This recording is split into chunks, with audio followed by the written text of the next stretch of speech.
They didn't even wait until the slideshow ended. My mother's face was still on the screen, smiling warm, the way she always looked when she welcomed guests to the front doors of Whitmore House. When my wife, Claire, stood up from her seat, smoothed her black dress, and cleared her throat, effective immediately, she said, "We will be retiring the Whitmore name from all properties." A few people gasped. Most stayed completely silent. Her mother, Evelyn, placed a hand on Claire's arm and added with a calm smile, "It's time the company reflected a more modern legacy." I felt the room tilt under my feet. I stood slowly. "You're announcing this here? At her memorial?" Claire didn't even look at me. "Daniel, this is not the time to make a scene." A man from the board, a face I barely recognized, leaned close and whispered, "You've been transitioned out of executive decisions. It's already signed." And that was when it hit me. They hadn't just buried my mother. They had buried me right alongside her. My name is Daniel Whitmore. I am 62 years old. And in less than 5 minutes, my wife and her powerful family erased everything my mother had built and everything I was, from the company we had poured our whole lives into. Everyone in that room already knew. Everyone except me. No one followed me outside. Not a single person. The staff who used to greet me with warm handshakes now avoided my eyes as I walked through the lobby toward the main doors. Maria, who had worked beside my mother for 30 years, looked like she wanted to say something, but she didn't. That hurt more than the announcement itself, because silence means agreement. I stood at the entrance, staring up at the carved letters above the door, Whitmore House. I knew they were already gone in everyone else's mind, just not mine. My phone buzzed. An email. Subject: Transition Agreement, Final Copy. I opened it with shaking hands. They had removed me as director. No warning. No discussion. No call. Just a document. Signed. Dated 2 weeks ago. I leaned against the marble column my mother had chosen herself. She had driven 3 hours to the quarry to pick it out. She used to rest her hand on it when she was tired. 2 weeks. For 2 whole weeks, Claire had eaten dinner with me, laughed with me, slept in the same house, while this was already done, already finished, already sealed. If I was the last to know, who else had been on their side this whole time? I went home that night. Claire was already there. The lights were low. Wine was poured. Her shoes were off, and she was sitting on the couch like nothing had happened. "You embarrass yourself today," she said calmly, not even looking up. I actually laughed. I couldn't help it. "You erased my mother's name in front of a room full of people who loved her." Claire set her glass down slowly. She wasn't scaling Daniel. "We're thinking globally now. We, not us. We." I looked at her properly for the first time that evening. Really looked, like I was seeing someone new. "When were you going to tell me?" I asked. She didn't pause. She didn't even blink. I wasn't. The room went completely silent.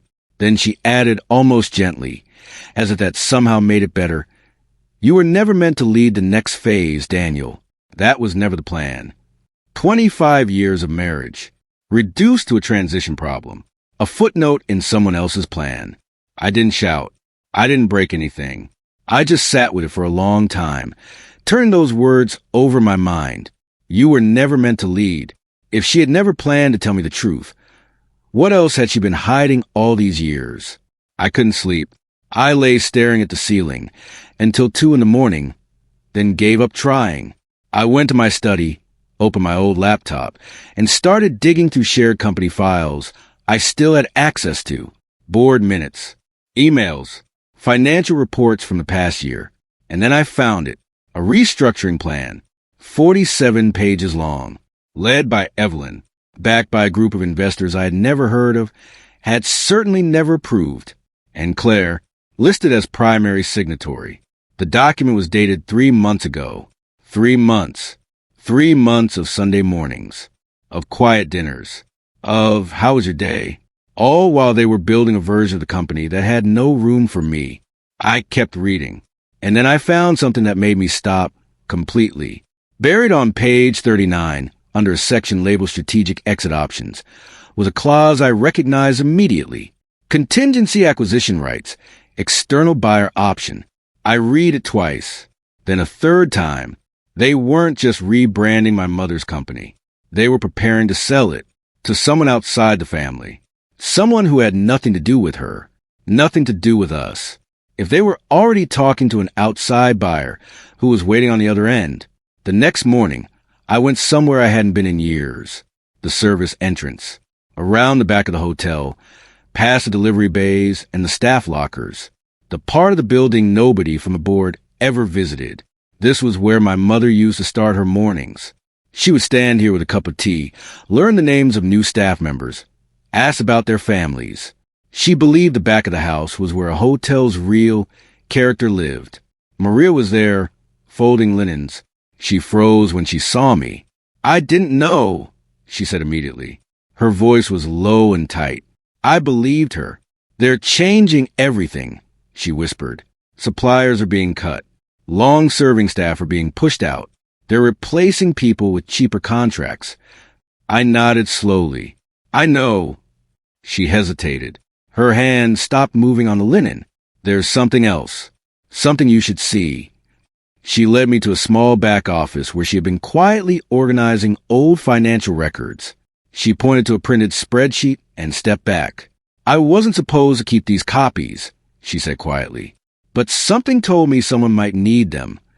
I sat down and started reading, and everything I thought I understood about the company's true condition changed completely. If the books looked as bad, how bad had things really gotten? The numbers were worse than I expected. Far worse. They weren't just expanding the Whitmore portfolio. They were overextending it on every side. New international properties had been acquired on loans stacked on top of other loans, all tied to optimistic projections that had never come true. Staff turnover had nearly tripled in 6 months. 3 supplier contracts had been canceled without replacements lined up, and at the bottom of the second page, someone had circled a single line in red pen. "Emergency liquidity request. Denied." I sat with that for a long time. They had gone to their investors asking for emergency cash and been turned down, which meant the people closest to this deal already had doubts about where it was heading. All their confidence, all their boardroom speeches about global expansion and modern rebranding, all of it had been built on something hollow. They were running out of money, faster than anyone on the outside could see. I folded the pages carefully and placed them in my jacket pocket. For the first time since the memorial, I noticed something shifting inside me. Not anger, not grief, patience. A cold, quiet patience I had never felt before. If they were already this exposed, who else knew how fragile the whole thing really was? I drove home a different route that evening. Long roads, empty streets. I had a name turning over in my mind the whole way. A name I hadn't spoken out loud in nearly 10 years. Richard Hale. He was private equity. Old money, but practical with it. He had been a close friend of my mother's in the early years. One of the few people from the business world she had fully trusted. We had drifted apart when Claire's family tightened their grip on the company's direction. They didn't like Richard. He was too honest, and they knew it. I pulled over and dialed his number. He answered on the second ring. "Daniel." A pause. Genuine surprise. "I heard what happened." "Then you know they're in trouble." A longer pause this time. "I was honestly wondering when you'd figure that out." I asked him directly. "They're shopping the company, aren't they?" Quietly, he said. "But nobody trusts their numbers. The smart money is already looking the other way. Would you invest?" I asked, "In them?" He gave a short, dry laugh. "Absolutely not." Then his voice shifted. Lower, more careful. "In you, though, that's an entirely different conversation." Something clicked in my chest. For the first time in weeks, someone still believed I was worth something. But what exactly would that conversation look like? I stood outside Whitmore House that night for a long time, just watching. Guests walking in, valets moving cars, staff rushing between the kitchen and the lobby. The building still breathed, still worked, still held the shape of everything my mother had imagined when she sketched the first floor plan on a paper napkin 30 years ago. But it was slipping. I could feel it the way you feel a rope fraying between your hands. I could walk away. I had thought about it. Start something new, smaller, quiet, let them ruin what they had taken and never look back. But then I thought about Maria, standing in that back office, handing me papers she wasn't supposed to keep. I thought about the staff who still showed up every morning because they believed in something. I thought about my mother's face on that screen, still smiling, while Claire announced her erasure. I pulled out my phone. I called Richard. He answered immediately. "I'm in," I said. A silence, then a quiet laugh, warm and steady. "I was really hoping you'd say that." We talked for 2 hours. By the time I ended the call, a plan had taken shape. Not loud, not rushed, but absolutely certain. The only question now was whether I could move before they realized I was moving at all. 3 weeks later, I was back inside Whitmore House. Not through the front entrance. Not through any door they controlled. Through contracts. Through signatures. Through people who didn't report to them. Richard had structured everything quietly. A new financing vehicle, clean, legal, properly registered, had begun flowing capital into the company through a debt facility they had desperately needed. They had gone looking for a lender and found one. They just didn't know who was behind it. To them, it was a lifeline arriving at exactly the right moment. To me, it was a foothold. I walked through the lobby one afternoon wearing a plain jacket, carrying a briefcase. I had been listed as a consultant for a supplier review, a role Richard's legal team had arranged through a third party. Nobody questioned it. A junior staff member held the door for me. I thanked her and kept walking. The people who had removed me from the board, stripped my title, and announced my mother's erasure over her casket. They had no idea I was already inside their walls again. I stopped briefly near the marble column by the entrance, ran my hand across the cool stone. "I'm back," I said quietly. No one heard me, but if I was already inside, how long before they realized exactly who they were dealing with? Richard and I met in a small office he kept above a coffee shop 2 streets from the hotel. He slid a printed report across the table. "They're opening 3 international locations," he said. "London, Dubai, and Cape Town, all in the same calendar year." I read through projections slowly. Then I set the report down. "They can't afford one." "No," Richard agreed. "They cannot." I looked at him carefully. "What's the current debt-to-asset ratio?" He told me. I leaned back and stared at the ceiling for a moment. They weren't growing. They were panicking, and panic makes people make predictable mistakes. They were expanding because standing still felt like losing. But every new property they opened would stretch the cash flow thinner. I understood what needed to happen. "Approve the funding," I said. Richard raised an eyebrow. "All 3 locations?" "All 3. "Daniel, if we do that, we're accelerating the collapse." "Yes," I said simply. "We are." He was quiet for a moment. Then he nodded slowly. The approval went through the next morning.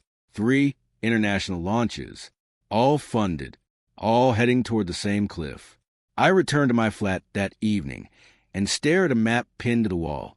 Was I saving my mother's company or building a controlled demolition?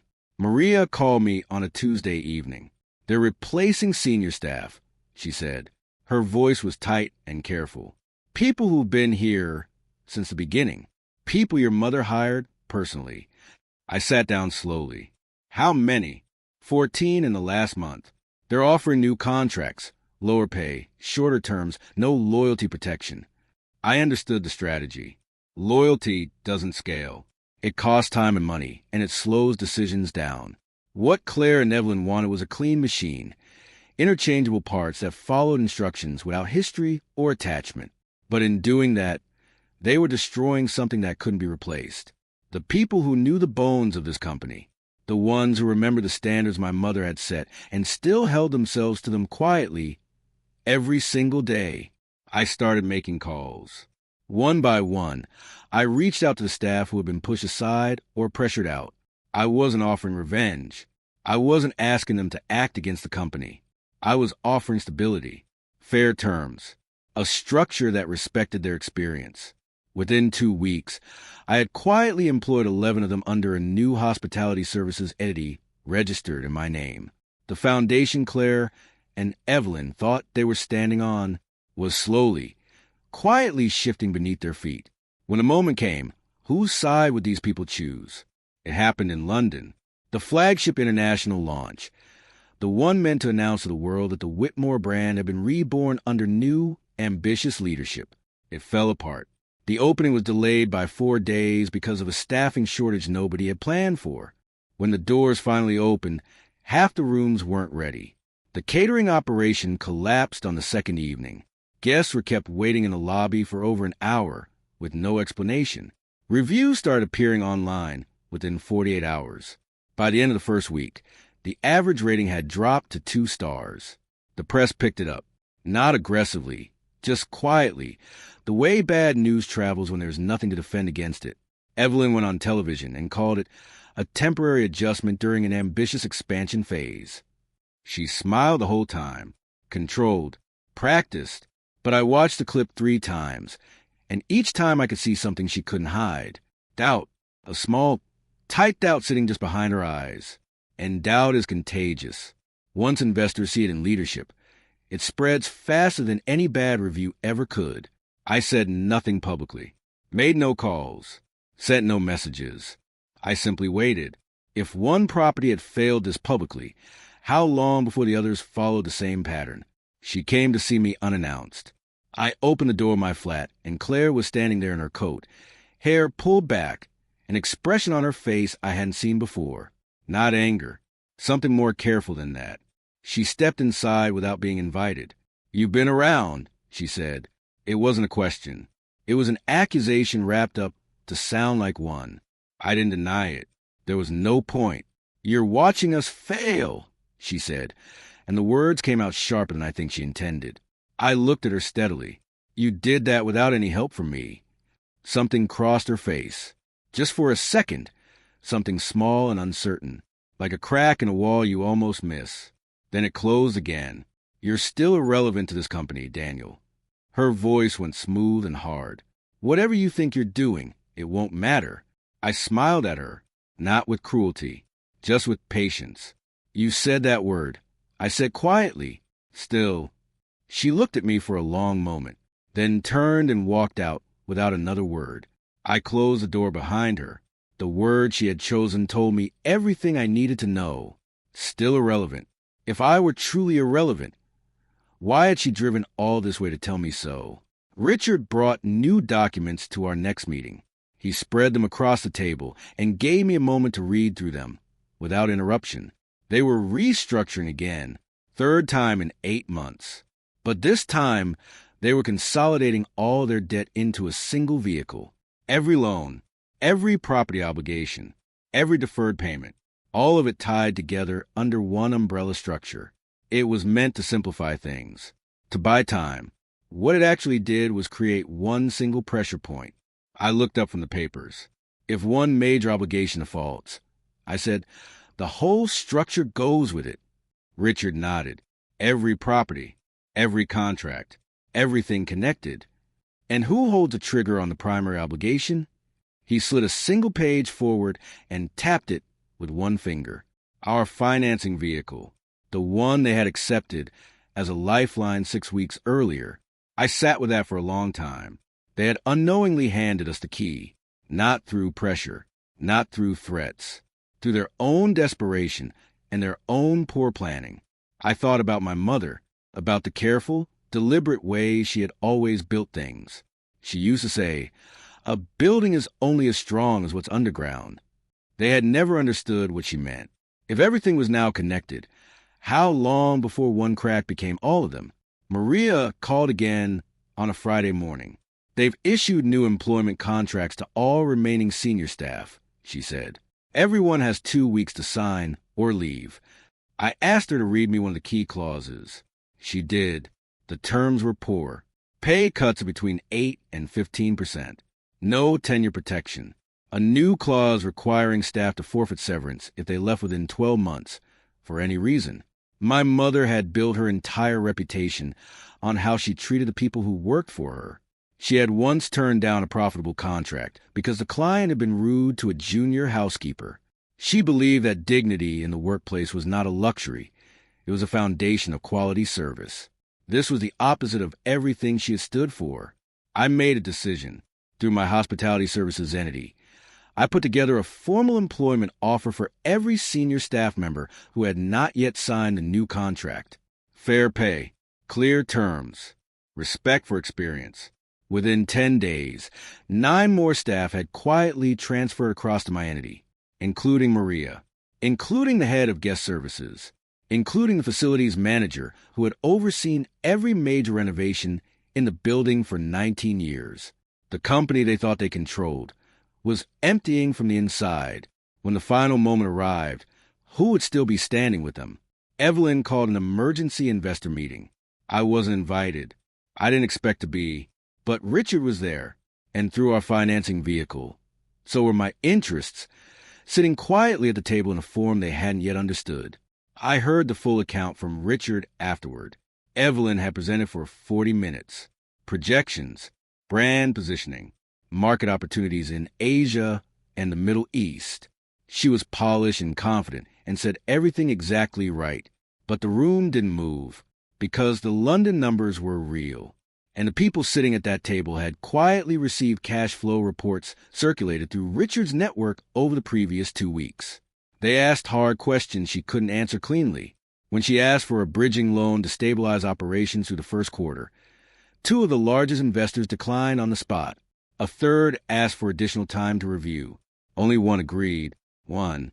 Evelyn kept smiling until she left the room. Richard said she thanked everyone warmly and walked out with her back straight. But the damage was done. When you lose investor confidence, you don't get it back with charm. You get it back with results. And results were the one thing they no longer had the cash to produce. If they were running out of options, how much time did they actually have left? It moved faster than even I had expected. Within 3 weeks of the investor meeting, the cash flow tightened to a point where daily operations were being affected. Suppliers began asking for payment up front. 2 of the Cape Town contractors paused work and waited for cleared invoices that didn't arrive. The Dubai property had to delay its opening by an indefinite period. And the London hotel, the one that was supposed to be the shining proof of their vision, was running at 38% occupancy.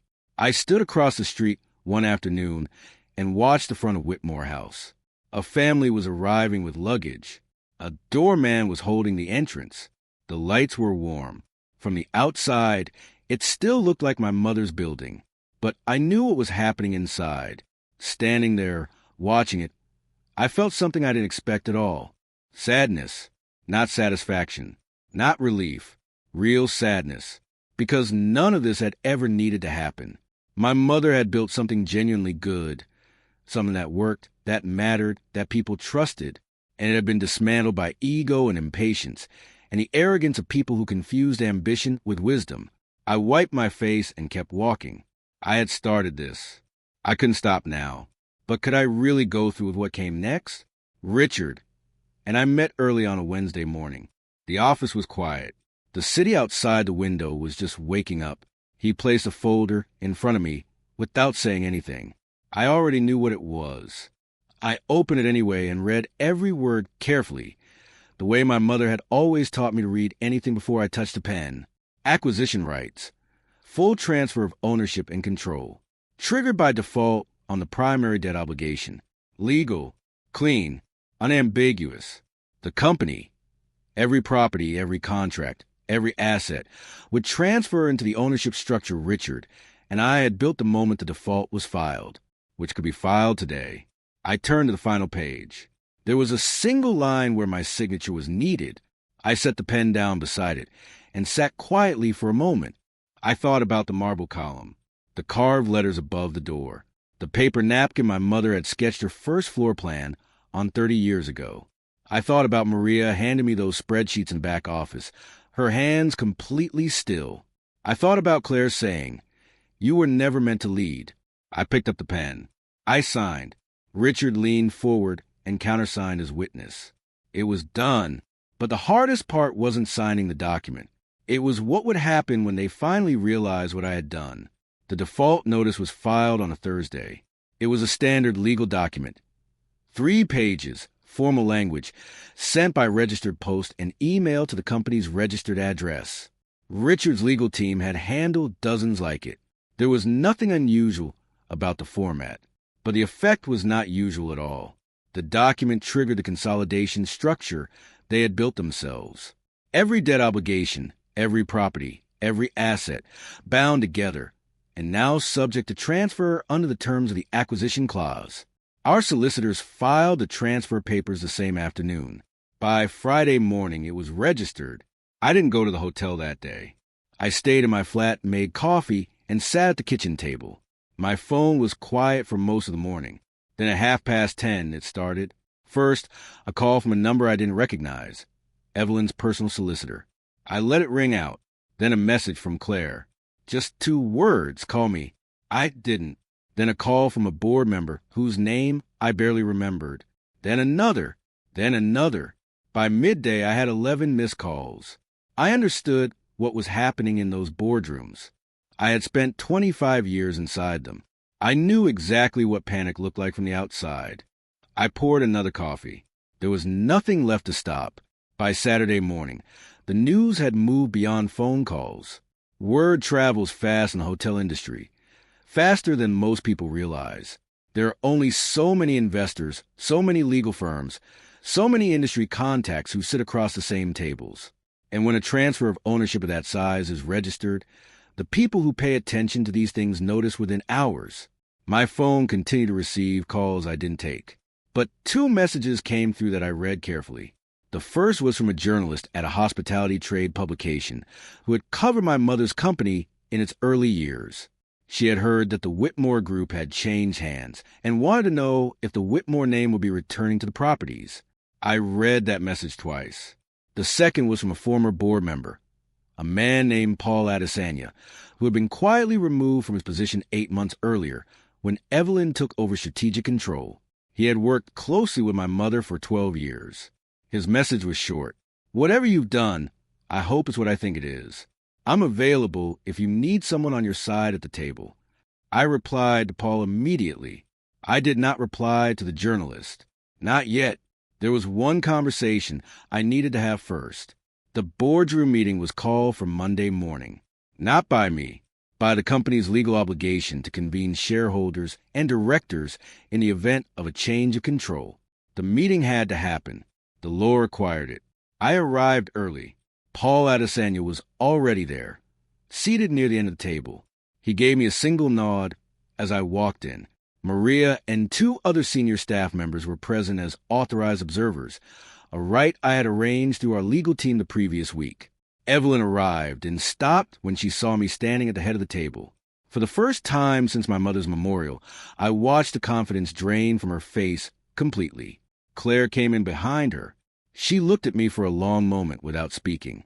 The company's legal representative opened the meeting formally and confirmed the change of control. He walked through the transfer documents one by one. Unambiguous language. Verified registration. Complete and lawful. When he finished, the room was completely silent. Evelyn spoke first. This will be challenged. Her solicitor placed a hand on the table quietly. On what grounds? She had no answer. The vote on new directorship was called. It was not close. When the result was announced, I looked at no one in particular. I simply said, "Thank you. Let's get to work." After the formal proceedings ended, the room emptied slowly. Evelyn left without speaking to me. Her solicitor followed close behind, already on his phone, already building whatever argument he planned to attempt. I knew it would go nowhere. Richard's legal team had spent 4 months making sure of that. Claire was the last to leave. She paused at the door and turned around. We looked at each other across the empty boardroom table. The same table where, months earlier, decisions had been made and signed without my knowledge. I can almost hear his voice. Not like something dramatic or invented. Just his actual voice the way it truly sounded. A little rough around the edges, always measured. Never more words than the moment required. Don't let him take what he didn't earn. He had said it quietly the afternoon he handed me this folder. I had been focused on the legal language, trying to work out what exactly I was holding. And he had said those words almost casually, like they were a small thing. They were not a small thing. They were the whole thing. He was not asking me to punish Mark. He was asking me to hold the line. To be the person who remembered that a life's work deserves to be protected. I closed the folder carefully. I understand now. Arthur files the formal enforcement notice on a Thursday morning in early November. It is, as he promised it would be, entirely clean.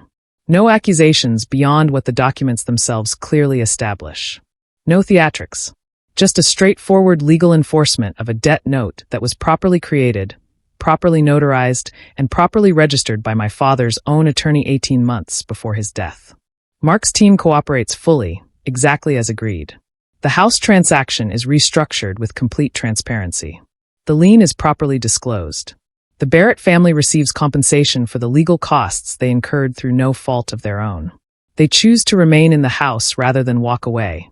They had genuinely wanted the property and simply did not want to be misled about what they were purchasing. Frank Deller's business acquisition is renegotiated with every relevant detail on the table. He receives a credit against the original purchase price to account for the disruption and the legal exposure he experienced. He is not entirely pleased, but he is fair and reasonable about it. The antique collection presents the most complicated path forward, since much of it had already been dispersed through the auction. Arthur works methodically with the auction house to recover what can be recovered and documents the rest carefully for the purpose of establishing the full damages. Mark signs every document placed in front of him. By the end, the enforced note returns control of what remains of my father's estate to me, properly, legally, and permanently. No shouting. No courtroom drama. Just signatures on a cold November morning. Mark loses the renovation. The bank holding the loan he had taken against the equity from the house sale calls in the outstanding balance when the original transaction is restructured and the collateral changes beneath it. The work done on their Atlanta home stands in place, but the money behind it does not come back. The two investments through the private equity group were already uncertain before any of this began. When Mark's financial position becomes unstable and the available funds dry up, both investments effectively collapse. Garrett had reportedly advised against moving so quickly on those. They moved anyway. The vehicle Diane purchased is repossessed when the payment account is frozen during the legal proceedings. It is not a small fall, but it is a proportional one. They lost what they rushed to claim. They lost what they spent before it was truly theirs to spend. They did not face criminal charges.